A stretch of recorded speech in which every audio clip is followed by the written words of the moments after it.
Let me tell you about the time I accidentally destroyed a homeowners association while basically taking a nap in a leather recliner worth more than their entire annual legal budget. See, there's a difference between being legally knowledgeable and being the guy who spent 15 years as the City of Riverside's chief legal counsel, drafting the very ordinances that small-time HOA bureaucrats think they understand while sipping overpriced lattes and discussing community standards, like their constitutional amendments. Here's what these cardboard crown-wearing neighborhood monarchs never realize.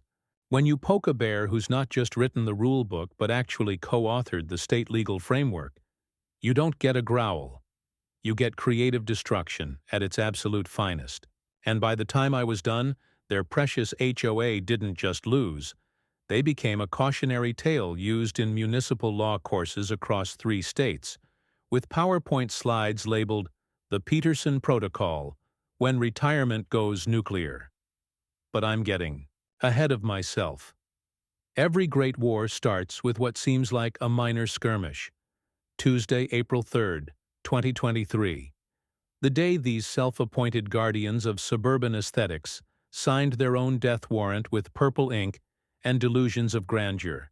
See, my wife Maggie and I had just bought Rolling Thunder, a 32-foot Winnebago Outlook that cost more than 3 Honda Civics, but represented every mile we'd dreamed about during 43 years of me untangling legal knots more complex than quantum physics and her teaching at Jefferson High, molding young minds who actually appreciated knowledge over conformity.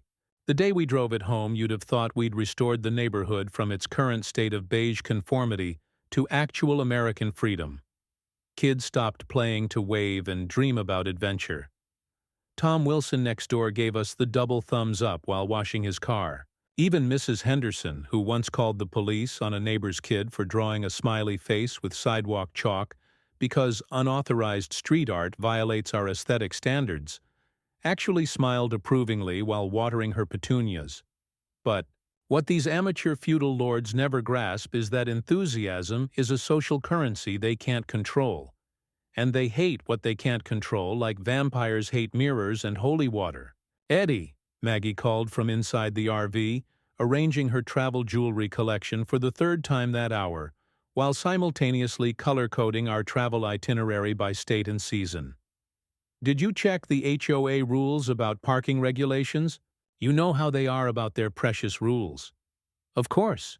I was methodically inspecting tire pressure with the precision of a brain surgeon.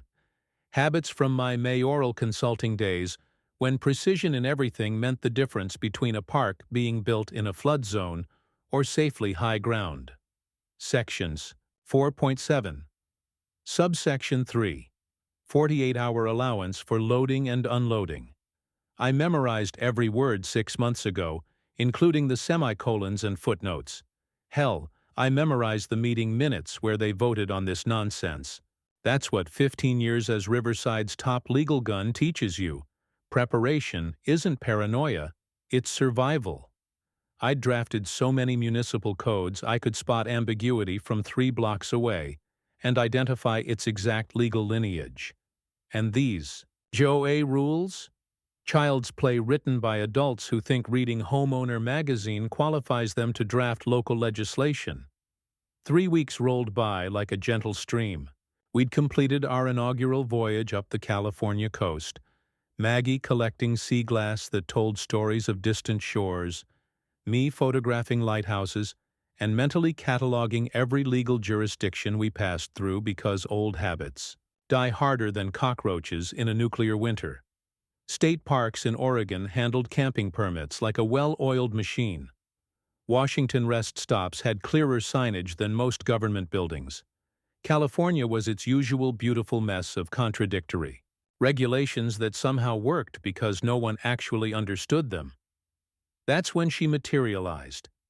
Vanessa Whitmore, president of the Willowbrook Hills HOA, power walking across my lawn with the entitlement of someone who'd confused a residential association with a sovereign nation and herself with its divine ruler. Her yoga pants cost more than my entire monthly utilities. Her designer water bottle probably had its own zip code, and her expression suggested she'd discovered plutonium in my begonias. "Mr. Peterson!" Her voice could curdle fresh milk at 20 paces and spoil eggs just by proximity. "You've exceeded the 48-hour limit by 72 hours. This is a gross violation of our community standards." I set down my toolbox slowly, deliberately, like a gunslinger in an old western preparing for the inevitable showdown. "Morning, Mrs. Whitmore. Enjoying the unseasonably warm weather we're having?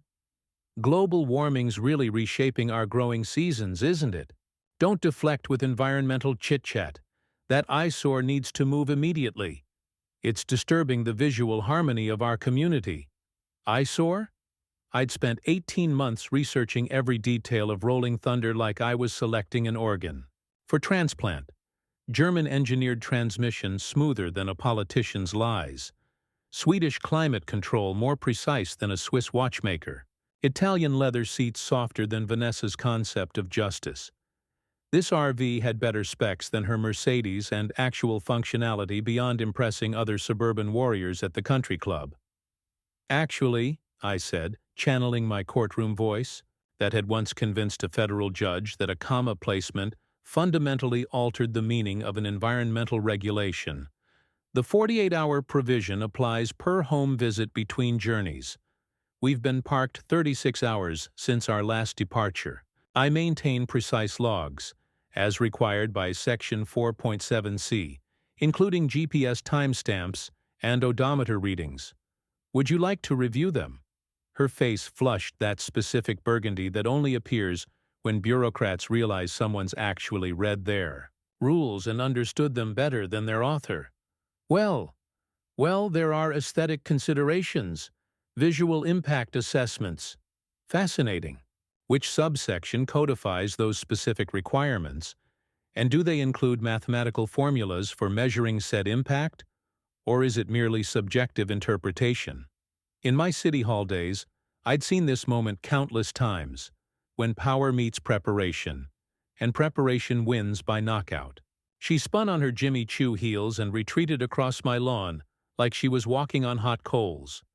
No doubt to consult her equally clueless board members, who probably thought bylaws were created by divine inspiration rather than committee compromise. And legal review. The purple envelope appeared Friday morning at precisely 7:34 a.m. I know because I'd installed Ring cameras specifically to document their inevitable overreach, and because at my age I wake up at 5:30 a.m. whether I want to or not. Vanessa delivered it personally, adjusting her yoga pants in her Mercedes window before departing. Apparently, oppression requires perfect presentation. She'd probably consulted her life coach about power poses for confrontation, or some equally ridiculous suburban warfare tactic. Purple envelopes, like they were the Vatican of suburban justice, issuing papal bulls against residential freedom. Notice of violation, it proclaimed in 24-point Helvetica bold, with a font size that suggested screaming was too subtle. $500 fine for unauthorized commercial vehicle parking. Additional $50 daily penalty until removal. Commercial? I nearly spilled my coffee laughing so hard Maggie rushed in thinking I was having a cardiac event. Next, they'd be claiming my Weber grill was commercial food service equipment, because I occasionally cooked burgers for the neighbors, or that my garage workshop qualified as an unauthorized industrial facility because I owned power tools. But here's what these municipal militia members never grasp. Arbitrary authority only intimidates those who don't know how arbitrary it really is. I'd spent my career dismantling stronger arguments from actual lawyers who'd graduated from real law schools, not the University of Google and HGTV legal interpretation seminars. "Maggie," I called into the kitchen where she was preparing her famous banana walnut muffins. "Cancel tonight's dinner plans. We're hosting a strategy session instead." She appeared in the doorway, spatula in hand like a kitchen general. "Are we fighting or surrendering?" "Neither. We're pivoting. And by pivoting, I mean executing a maneuver that will make their legal fantasies looked like children's finger painting. That weekend, I made 6 crucial calls. The first to Janet Morales, my former paralegal who now worked county records, and remembered when I helped her win custody of her kids against a spouse with better lawyers. The second to Mike Holloway, my golfing buddy who ran title searches, so thorough they could find property disputes from the Spanish land grants. The third to Theo Martinez, who owned California's largest RV dealership chain and owed me for helping him negotiate franchise rights. The fourth to Rebecca Wong, a former city planning commissioner who understood the zoning labyrinth better than Theseus with a GPS. The fifth to Maria Rodriguez, county zoning administrator who still remembered when I helped expedite permits for her sister's restaurant. The sixth to Judge Harold Thompson, retired but still consulting, who'd once told me I had the most pleasantly irritating grasp of municipal law he'd ever encountered. By midnight Sunday, I'd assembled what I call a legal Voltron, disparate, pieces that, when combined, become unstoppable. Each contact provided another layer of advantage, another pressure point, another chess piece positioned for inevitable victory. Monday morning brought tactical enlightenment wrapped in carefully crafted email prose.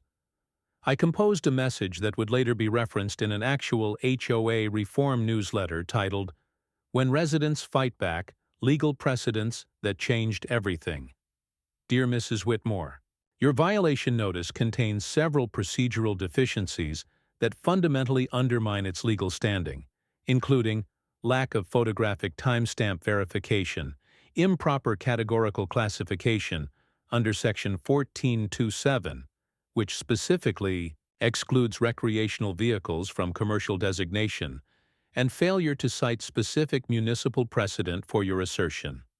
However, in my capacity as former chief legal counsel for the city of Riverside, where I drafted the original template for HOA governance frameworks, I understand these oversights represent enthusiasm rather than malicious intent. Therefore, I shall address your concerns through established channels that benefit all stakeholders. Please note that my 15-year tenure included successful defense of municipal positions in 142 cases, including 3 Supreme Court decisions. I mention this not to intimidate, but to establish my commitment to proper legal procedure. Regards, Edward Peterson, Escorn former Chief Legal Counsel, City of Riverside Senior Partner, retired, Metropolitan Legal Services Bar Admissions, California, Arizona, Nevada. The Riverside title was pure psychological warfare, designed with the precision of a surgical strike. In Southern California legal circles, city chief counsel positions carry weight, like uranium carries radiation. These suburban Saturday generals suddenly realized they'd challenged someone who didn't just know the regulations. I helped write them, defend them, and occasionally dismantle them for sport. 3 days passed before they deployed their nuclear option, a full board presence at my doorstep at 7:30 a.m. on a Saturday, because apparently intimidation requires weekend overtime. Vanessa led the charge, flanked by Patricia Mason, treasurer who'd failed the CPA exam twice, but claimed experience from doing her own taxes, and Linda Chen, secretary with a mail-order paralegal certificate from what I later discovered was essentially a diploma mill that advertised on late-night TV between mattress commercials and debt consolidation schemes. "Mr. Peterson," Vanessa announced, reading from prepared notes like she was delivering a State of the Union address to a hostile Congress. "The board has unanimously voted for immediate legal action if the vehicle isn't relocated within 24 hours. I pulled out my phone, opening the state code application I'd helped commission during digital transformation initiatives. Fascinating. Which specific statute authorizes an HOA to override county-approved temporary parking during permitted windows? I'm particularly interested in the constitutional authority for this claim. Silence thick enough to slice with a butter knife. Additionally, your board meeting minutes from March 27th show no recorded vote on this matter. I've reviewed them thoroughly, professional habit from drafting official records for 15 years. The only recorded vote was about replacing the pool umbrellas.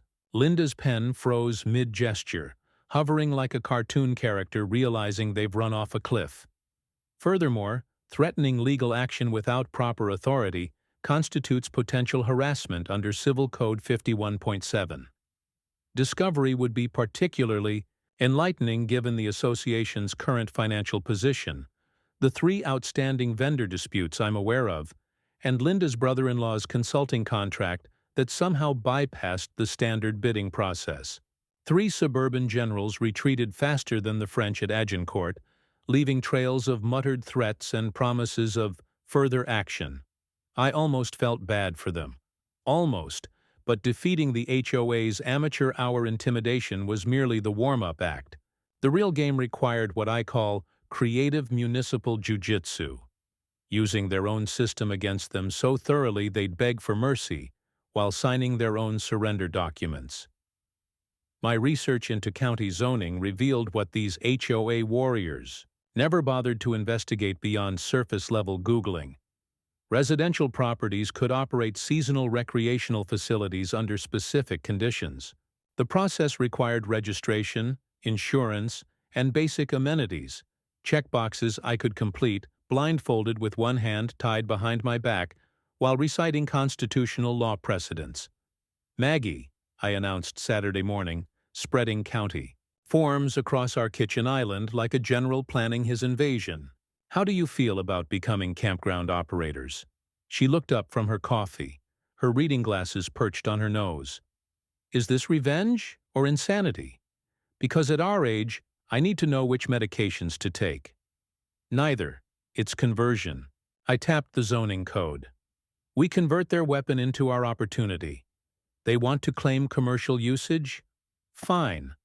Let's make it gloriously, profitably commercial in ways they never imagined."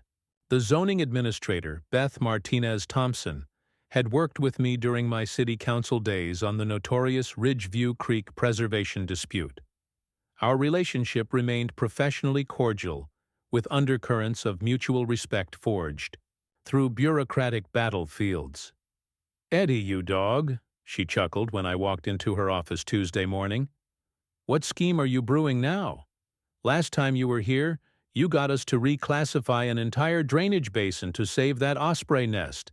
Purely hypothetical question. Can residential properties register as seasonal campgrounds within county limits?" Absolutely legal. County Code Section 71(4)B allows for recreational facility designation on properties zoned R1 or higher. Just need the paperwork, liability coverage, and basic utilities. HOAs can't override county zoning unless they have specific grandfather clauses, which most don't because they never anticipated anyone actually reading past page 3. And implementation timeline for someone with, shall we say, expedited processing capabilities? She grinned. For someone who once convinced 3 county supervisors to emergency approve permits during a holiday weekend? 3 days, max. I'll mark it priority for old time's sake, and because I've seen what you do to people who underestimate you. The forms sat before me like a buffet of bureaucratic vengeance. Every signature line felt like loading another chamber in what would become the HOA's nemesis. I completed them with the precision of a neurosurgeon, cross-referencing regulations I'd helped craft 2 administrations ago. That weekend became my Vietnam War room. Maps, spreadsheets, legal precedents, and enough coffee to float a battleship. Maggie watched me transform our dining room into Strategic Command Central. "Eddie, we're retired. We don't need another business. We sold the rental properties for a reason." "We don't need one," I agreed, highlighting another regulatory pathway. "We deserve one. They've given us a gift wrapped in their own ignorance. Besides, this isn't about money. It's about proving that when bullies pick fights with people who know the system better than they do, bullies learn why knowing the rules matters less than understanding how to use them." Monday morning arrived, with spring's deceptive optimism and my master plan in full motion. I spent the weekend transforming my research into action. Insurance policies rated for commercial recreational use, utility assessment reports that would make city planners weep with joy, projected revenue models that considered everything from seasonal occupancy to maintenance schedules. Wednesday brought divine justice wrapped in official documentation with county seals that screamed legitimacy. The county approved our application with unusual speed. Perks of spending 15 years cultivating relationships across every department that mattered. Thursday morning, 9:47 a.m., I hand-delivered the news to Vanessa in an envelope of my own. Bright yellow because why should purple have all the fun? Laminated certification in hand, professional smile locked and loaded. "Congratulations!" I beamed like she'd just won Publishers Clearinghouse and discovered a cure for terminal boredom simultaneously. You now neighbor a legitimate county-sanctioned recreational campground facility. Peterson Grove is officially open for business, fully compliant with all municipal codes. For 4.7 seconds, I counted because precision matters even in moments of triumph, I witnessed complete cognitive breakdown. Confusion morphed into understanding, which dissolved into horror, culminating in a facial expression that should win Emmy Awards for Best Performance in realizing you've been outplayed. This is... Her voice box apparently ran DOS 1.0 and couldn't process modern concepts like legal checkmate. Legal? Absolutely. Profitable? Certainly. Karmic? Deliciously. I handed her a professionally designed business card. Peterson Grove Recreational Campground. Premium Suburban Camping Experience. $85 nightly for non-residents. But since we're neighbors, special rate of $60. First month free for anyone who can admit they were wrong about the RV classification. She slammed her door hard enough to trigger seismic monitors in 3 counties. The backlash arrived in waves, like a bureaucratic tsunami. The board held emergency sessions with the fervor of medieval inquisitors, discovering that Earth might actually orbit the sun. They consulted lawyers, studied precedents, petitioned county officials, each attempt shattering against the rocks of actual legal authority like paper boats against granite cliffs. Legal Action Task Force meeting read the community center's marquee. I attended purely for entertainment value. Watching amateur authorities confront real limitations provides better comedy than anything Netflix could produce. Their hired lawyer, Frank Collins III, had graduated law school approximately when Nixon resigned and spoke like he was reading directly from Municipal Law for Dummies. "Ladies and gentlemen," I addressed the assembly after 20 minutes of their circular reasoning. I spent 15 years drafting ordinances that shaped 3 counties and impacted millions of residents. Your bylaws contain 17 ambiguities, 10 direct contradictions, and 2 clauses that violate state code so blatantly, I'm surprised they survived your insurance review. Would you like me to itemize them by severity of legal liability? The room fell silent except for the sound of Patricia nervously clicking her pen. Furthermore, your proposed legal action would likely cost this association upward of $50,000 in the first month alone, not counting my counterclaims for harassment and potential SLAPP suit violations. But please, continue threatening litigation against someone who's won 89% of cases involving municipal law. The meeting dissolved faster than sugar in hot water, leaving their lawyer to awkwardly explain why pursuing this case might be fiscally inadvisable. Lawyers speak for financial suicide. But they had one more card to play: public sentiment, manipulation through suburban psychological warfare. The Whisper campaign started that weekend. I knew because Mrs. Henderson's doorbell camera captured Vanessa's door-to-door crusade, complete with printed talking points that looked suspiciously like they'd been prepared by a political consultant. "He's turning our quiet neighborhood into a commercial venture. Think of the property values. Think of the traffic. Do you want strangers living next door to your grandchildren?" What neither Vanessa nor her suburban puppet masters anticipated. Most residents had family who visited regularly. Hotel prices in our area could fund a small nation's defense budget. My neighbor discount suddenly looked like community service wearing a business suit. Tom Wilson approached me Sunday morning while I was installing electrical hookups with the precision of a NASA launch sequence. Eddie, my cousin visits from Phoenix Quarterly. His hotel costs are destroying his retirement budget. Can he park at your campground? Absolutely. Neighbor rate applies. First 3 days free if he helps install that shade structure I've been planning. Within 2 weeks, 11 households had booked spaces for visiting family members. The HOA's Whisper campaign had backfired more spectacularly than a chemistry experiment in the hands of a caffeinated teenager. But Vanessa wasn't finished. Like a wounded animal, she became more dangerous as options dwindled. Memorial Day weekend. Arrived with Southern California's trademark perfection. 85 degrees, zero humidity, and skies bluer than campaign promises. My campground hosted 12 rigs. I'd expanded capacity after demand exceeded expectations. Families visiting residents, retirees exploring the coast, one digital nomad building websites from a converted school bus that probably had better Wi-Fi than the HOA's community website. I'd transformed my back quarter-acre into a model facility. Fire-rated electrical systems installed by county-licensed contractors, potable water stations with filtration that exceeded EPA standards, Wi-Fi networks stronger than the HOA's budget allocation for beautification projects, which mostly consisted of bulk buying petunias, landscaping that would make botanical gardens jealous, with native plants requiring minimal water, sticking it to the HOA while being environmentally conscious. 4:47 p.m., Monday night. Vanessa's Mercedes screeched into my driveway like she was evading international espionage charges or late for a flash sale at Nordstrom. Peterson! She hammered my Ring doorbell button like it had personally insulted her ancestors. Your campers are disturbing the peace. This is a residential neighborhood, not Coachella. Good evening, Mrs. Whitmore, I replied through the intercom, my voice dripping with artificial sweetness. Be specific about these alleged disturbances. They're talking. Outside, under moonlight. It's 12:02 a.m. Who talks after midnight? County.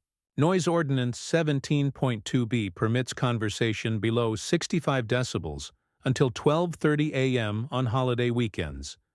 Would you like me to measure current levels using my certified sound meter, which I notice is the same model the county uses for official measurements? In my City Hall days, I'd helped draft that specific ordinance after teenagers complained about police targeting their late-night gatherings. Karma comes wearing many hats.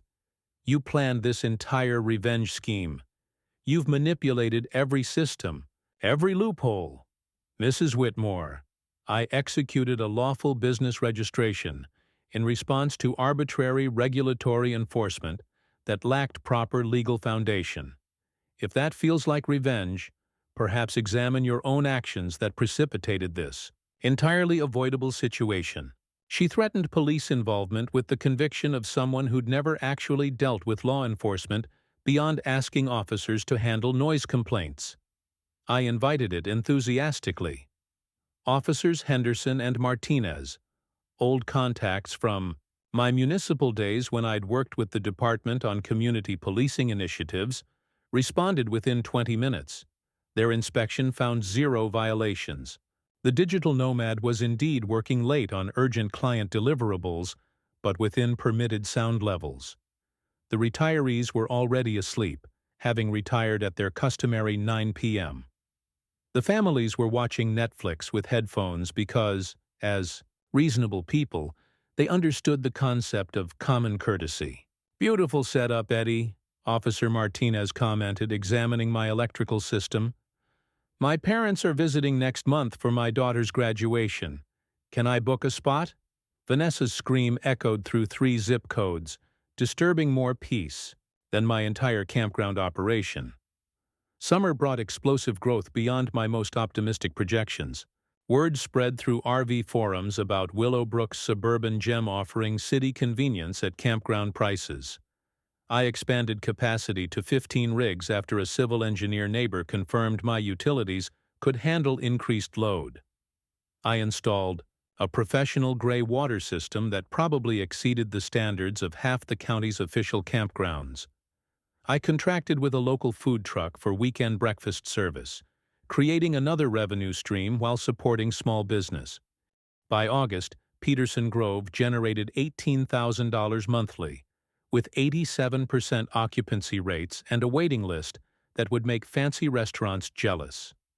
The HOA's countermeasures grew increasingly desperate and increasingly stupid, demanded environmental impact studies, irrelevant for permitted facilities under 20 units, pushed emergency bylaw changes, required homeowner vote, they lost spectacularly 173 to 82, hired premium legal counsel, billed them $11,500 to essentially confirm my original legal analysis, filed 17 separate county complaints, dismissed within 48 hours for lacking merit, attempted to organize a property owner recall, gathered 12 signatures out of required 75, started a petition for city incorporation to escape county tyranny, abandoned when they realized legal fees would exceed $500,000. Their treasurer, Patricia Mason, began sending increasingly frantic emails about the association's legal expenses crisis.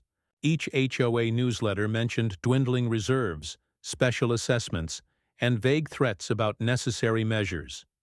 They'd blown through $40,000 in 6 months fighting me, while my operation had generated over $100,000 in revenue with minimal overhead. That's when Sarah Chen, Linda's daughter and licensed CPA, approached me at the farmer's market one Saturday morning. She looked around like a spy in a John le Carré novel. "Mr. Peterson?" She glanced around conspiratorially. "I've been handling the HOA books as a favor to my mother. There are significant irregularities that would concern any auditor. I'm listening." I set down my organic avocados. Misappropriated funds totaling at least $85,000 over 18 months. Unreported vendor contracts violating bidding requirements. They've been using HOA money for personal expenses. Vanessa's business trips to HOA conferences. Las Vegas shopping sprees with meals at Gordon Ramsay's restaurant. Patricia's consulting fees. Her brother's construction company for overpriced work that was never completed. Linda's administrative supplies, designer handbags and jewelry claimed as office morale boosters. My prosecutorial instincts awakened like hibernating bears, smelling fresh salmon and winning lottery tickets. Simultaneously, "Sarah, would you be willing to document these findings formally?" "Already have." She produced a USB drive with enough data to sink an aircraft carrier. 2 years of financial records, canceled checks, receipts they thought were destroyed. Enough. For fraud charges in federal court because they used mail services for some transactions. "You're doing the right thing." "Your mother's involvement?" "She found out last week, had a breakdown, told Dad everything. He's filing for divorce. Says he can't be married to someone who'd steal from neighbors." 3 weeks later, the county auditor launched investigations based on an anonymous tip. Me, obviously. 4 weeks after that, the FBI's white-collar crime unit opened a case file marked HOA Financial Crimes, Willowbrook. 2 months later, all 3 board members resigned hours before federal charges were filed. Vanessa negotiated a plea deal, 5 years probation, $150,000 restitution, community service teaching financial literacy to the elderly. The irony was palpable. Patricia faced 2 years minimum security after refusing to cooperate. Linda got immunity for cooperating with investigations, but moved to Oregon where her sister lived. The shame was too much. The emergency election brought actual leadership. David Martinez, a retired accounting professor who understood nonprofit financial management. Holly Williams, former nonprofit director who knew community building wasn't about enforcing conformity. Thomas Park, small business owner who understood reasonable regulation meant balance, not arbitrary power trips. Their first official act? Formally recognizing Peterson Grove as a community asset and approving expansion for 25 spaces. Their second?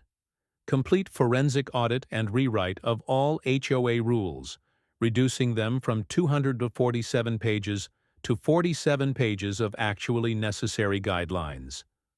2 years later, as I watch rolling thunder gleam in the sunset while the Minnesota family checks into their space for their third visit this year, I reflect on how one small battle transformed an entire community.